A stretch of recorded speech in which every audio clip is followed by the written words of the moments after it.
नमस्कार। दिन भर की तमाम खबरों को लेकर मैं हूं आपके साथ सुरेंद्र जोशी। आप देख रहे हैं हलचल .न्यूज। बुलेटिन की शुरुआत करें उससे पहले देखिए आज की हेडलाइंस। राजस्थान निर्वाचन आयोग द्वारा की गई पालिका चुनाव की घोषणा। 11 जनवरी से भरे जाएंगे नामांकन पत्र। 28 जनवरी को होगा मतदान।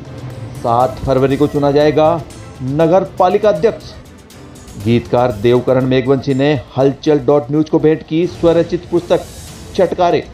पुस्तक में कई विषयों पर किए गए हैं व्यंग और जमकर लिए गए हैं चटकारे। राष्ट्रीय नई महासभा का 17वां स्थापना दिवस समारोह पूर्वक संपन्न। महात्मा गांधी राजकीय विद्यालय में शाला विकास एवं प्रबंधन समिति की बैठक संपन्न। किसान महापंचायत ने 6 सूत्रीय मांगों को लेकर सरवाड़ में प्रशासन को दिया ज्ञापन। वैभव स्टूडियो के स्थान पर अब है धन्वंतरी औषध भंडार, जहां आपको मिलेगी सभी प्रकार की आयुर्वेदिक दवाइयां और कालेडा का स्वर्ण युक्त व अष्टवर्ग युक्त सहित शुगर फ्री च्यवनप्राश, जो आपको देगा ताजगी और स्फूर्ति, वह भी अत्यंत किफायती दरों पर। तो एक बार जरूर पधारिए धन्वंतरी औषध भंडार, बड़ पिपलेश्वर मंदिर के पास, खिड़की गेट, केकड़ी। और अब खबरें विस्तार से। राजस्थान निर्वाचन आयोग द्वारा मंगलवार शाम को स्थानीय निकाय के चुनाव की घोषणा किए जाने के साथ ही अब तक यहां सुस्ताई सियासत गरमाने लगी। चुनाव कार्यक्रम के अनुसार नगरपालिका चुनाव के लिए 11 जनवरी को लोक सूचना जारी होते ही नामांकन पत्र भरने का काम शुरू हो जाएगा। 15 जनवरी को दोपहर 3 बजे तक नामांकन पत्र भरे जा सकेंगे और 17 जनवरी को नामांकन पत्रों की जांच होगी। 19 जनवरी को दोपहर 3 बजे तक नाम वापस लिए जा सकेंगे और 20 जनवरी को चुनाव चिन्हों का आवंटन होगा। नगरपालिका चुनाव के लिए मतदान 28 जनवरी को सुबह 8 बजे से शाम 5 बजे तक होगा और मतों की गिनती 31 जनवरी को सुबह 9 बजे से की जाएगी। हम आपको बता दें कि नगरपालिका अध्यक्ष पद के लिए 1 फरवरी को लोक सूचना जारी होगी और 2 फरवरी तक नगर पालिका अध्यक्ष पद के लिए नामांकन पत्र प्रस्तुत किए जा सकेंगे। 3 फरवरी को नामांकन पत्रों की जांच होगी। 4 फरवरी तक नाम वापस लिए जा सकेंगे और 4 फरवरी को ही चुनाव चिन्हों का आवंटन होगा तथा 7 फरवरी को पालिका अध्यक्ष पद के लिए मतदान होगा और इसी दिन मतगणना कर चुनाव परिणाम घोषित किए जाएंगे। इसके अलावा नगर पालिका उपाध्यक्ष का चुनाव 8 फरवरी को होगा।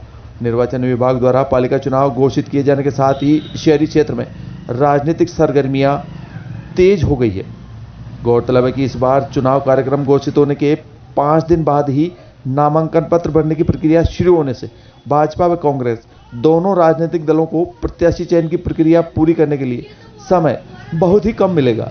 यही वजह है कि भाजपा व कांग्रेस दोनों राजनीतिक दलों ने प्रत्याशी चयन की प्रक्रिया को बुधवार से तेज करने की रणनीति तैयार की है। हम आपको बता दें कि इस बार नगर पालिका अध्यक्ष का पद ओबीसी वर्ग के लिए आरक्षित है तथा इस बार नगर पालिका क्षेत्र में वार्डों की संख्या भी 30 से बढ़कर 40 हो गई है। बढ़ते हैं अगली खबर की ओर। राजस्थानी गीतों के गीतकार देवकरण मेघवंशी ने विभिन्न समसामयिक घटनाओं सहित आम जनजीवन में व्याप्त विसंगतियों को अपने शब्दों में संजोकर चटखारे नामक पुस्तक प्रकाशित की है। कवि देवकरण मेघवंशी ने इस पुस्तक की एक प्रति मंगलवार शाम को हलचल .न्यूज को भेंट की है। इस पुस्तक में देवकरण मेघवंशी ने गीतों के मोहपाश से बाहर निकलकर समाज, देश, राजनीति, धर्म व समसामयिक विषयों पर अपनी लेखनी का जादू बिखेरा है। उन्होंने अपनी इस पुस्तक में विभिन्न विषयों पर कलम चलाई है तथा देश व समाज में व्याप्त विडंबनाओं, विद्रूपताओं, पर्यावरण, भ्रष्टाचार, छल, छद्म, पाखंड, छुआछूत, जातिवाद, राजनीतिक पतन जैसे मुद्दों पर तीखे प्रहार किए। साथ ही समसामयिक विषय चीन, पाकिस्तान के मसलों व कोरोना महामारी को भी अपनी कविता का विषय बनाया। कवि मेघवंशी ने अपनी इस पुस्तक में दमदार दोहों से निर्मित छंदों से गागर में सागर भरने का काम किया है। उन्होंने अपनी पुस्तक में क्षेत्र के वयोवृद्ध कवि मुरलीधर जिद्दी को अपना मार्गदर्शक बताया, जिन्होंने यह पुस्तक लिखने का मार्ग प्रशस्त किया तथा साथ ही कोटा के सुप्रसिद्ध गीतकार मुकुट मणिराज ने इस पुस्तक में अपनी टिप्पणी से कवि मेघवंशी द्वारा रचित इस पुस्तक की मुक्त कंठ से प्रशंसा की है। मित्रों, मैंने एक नई पुस्तक लिखी है जिसका नाम है चटकारे। और चटकारे ऐसे चटकारे की बस एक बार देखोगे तो बस बड़ा मजा आ जाएगा, पढ़ने में भी आनंद आएगा। और सर्वप्रथम आज मुझे बहुत अच्छी बात यह है कि बड़े भाई साहब आदरणीय सुरेंद्र जी जोशी साहब जो हलचल न्यूज के यहाँ के चीफ है, मैं आज उनको ये पुस्तक भेंट कर रहा हूँ। मुझे बहुत हर्ष हो रहा है कि आज मैं भाई साहब के समक्ष ये पुस्तक रख रहा हूँ। पुस्तक में समस्त प्रकार की जो विसंगतियां हैं उनके ऊपर व्यंग्य किया गया है। चाहे चुनाव हो, चाहे किसी भी प्रकार की परिस्थिति हो, चाहे देश काल परिस्थिति यानी कि वर्तमान की परिस्थितियों को भी नहीं छोड़ा। यही चटकारे हैं।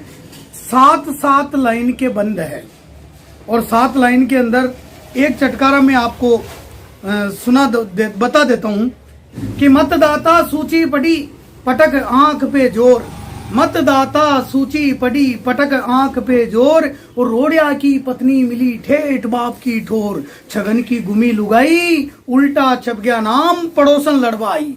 ये इस तरह के चटकारे हैं। इसी के साथ हम चाहे पॉलिटिक्स में लें, एक पहली बार जब पहले पेटी के अंदर मतदान होता था, अब आजकल मशीनों से होने लग गया। एक बुजुर्ग महिला की एक दास्ता बताता हूँ, 2 पंक्ति। एक शतायु डोकरी बोली बटन दबार, एक शतायु डोकरी बोली बटन दबार, बूढ़ापा के मायने यूं मत सीटें मार, 4 बेटियां अधिकारी थोड़ी तो कर शर्म सी कई सीटें मारी। तो इस तरह की विसंगतियों के चटकारे हैं, हर तरह की परिस्थितियों के ऊपर हैं। बस आप लोगों का स्नेह चाहिए, आप लोगों का प्यार चाहिए। धन्यवाद। रुक करते हैं अगली खबर का। राष्ट्रीय नाई महासभा का 17वां स्थापना दिवस मंगलवार को यहां समारोह पूर्वक आयोजित किया गया। इस अवसर पर आयोजित कार्यक्रम में मुख्य अतिथि राष्ट्रीय नाई महासभा के प्रदेश उपाध्यक्ष मंजीत कुमार सेन, विशिष्ट अतिथि जिला सचिव महावीर सेन साकरिया, सावर तहसील अध्यक्ष रामनिवास सेन व सावर तहसील संरक्षक महावीर सेन थे। कार्यक्रम की अध्यक्षता महासभा के केकड़ी तहसील अध्यक्ष किशनलाल सेन ने की। इस अवसर पर राष्ट्रीय महासभा के राष्ट्रीय अध्यक्ष आजाद गांधी का जन्मदिन भी मनाया गया। कार्यक्रम में मुख्य अतिथि सहित सभी वक्ताओं ने समाज विकास, एकता व संगठन के विस्तार के साथ साथ राष्ट्रीय अध्यक्ष आजाद गांधी के व्यक्तित्व पर भी प्रकाश डाला। इस अवसर पर वरिष्ठ समाज सेवी पीरूलाल सेन बघेरा, राम नारायण मेवदा, किशन सेन, नौरत सेन, प्रहलाद सेन, चांदकरण सेन, गोविंद सेन, राम प्रसाद सेन, मुकेश सेन, भागचंद सेन, बालूराम, महावीर हेमराज, महावीर सेन पारा, प्रहलाद सेन व मीडिया प्रभारी विजय सेन मोलकिया सहित अन्य कई पदाधिकारी मौजूद थे। बढ़ते अगली खबर की ओर। महात्मा गांधी राजकीय विद्यालय में मंगलवार को विद्यालय विकास एवं प्रबंधन समिति की बैठक प्रधानाचार्य सोनू सोनी की अध्यक्षता में संपन्न हुई। बैठक के प्रारंभ में प्रबंधन समिति की सचिव सुमित्रा पारिक ने सभी सदस्यों को पूर्व में कराए गए कार्यों का विवरण प्रस्तुत कर अनुमोदन कराया एवं नवीन प्रस्ताव प्रस्तुत किए। हम आपको बता दें कि इस बैठक में समिति के सभी सदस्यों ने सर्वसम्मति से विद्यालय का जीर्णोद्धार कार्य कराने का प्रस्ताव पारित किया। और इधर सरवाड़ में मंगलवार को किसान महापंचायत के जिलाध्यक्ष बालूराम बीचर के नेतृत्व में कई किसानों ने अपनी 6 सूत्रीय मांगों को लेकर स्थानीय प्रशासन को ज्ञापन दिया। आज किसान महापंचायत ने सरवाड़ एसडीएम कार्यालय के बाहर धरना दिया है और हमने किसान महापंचायत ने निर्णय दिया, एसडीएम को हमने मुख्यमंत्री के नाम एसडीएम महोदय ज्ञापन दे दिया है। हमने जो राजस्थान विद्युत वितरण कारपोरेशन ने जो घरेलू उपभोक्ताओं के 2 महीने के बिल आते थे वो 1 महीने का बिल का भुगतान ले रहे हैं, जिससे प्रति माह उपभोक्ताओं पर 260 रुपए का भार पड़ रहा है। इसके खिलाफ किसान महापंचायत गांव में अभियान चलाएंगे और हम बिजली का बिल नहीं देंगे। बिजली का बिल नहीं भरेंगे, बिजली का बिल नहीं भरेंगे, नहीं भरेंगे, नहीं भरेंगे, नहीं भरेंगे, घरेलू बिजली का बिल नहीं भरेंगे, नहीं भरेंगे। मैं बालूराम बीचर, जिला अध्यक्ष किसान महापंचायत अजमेर।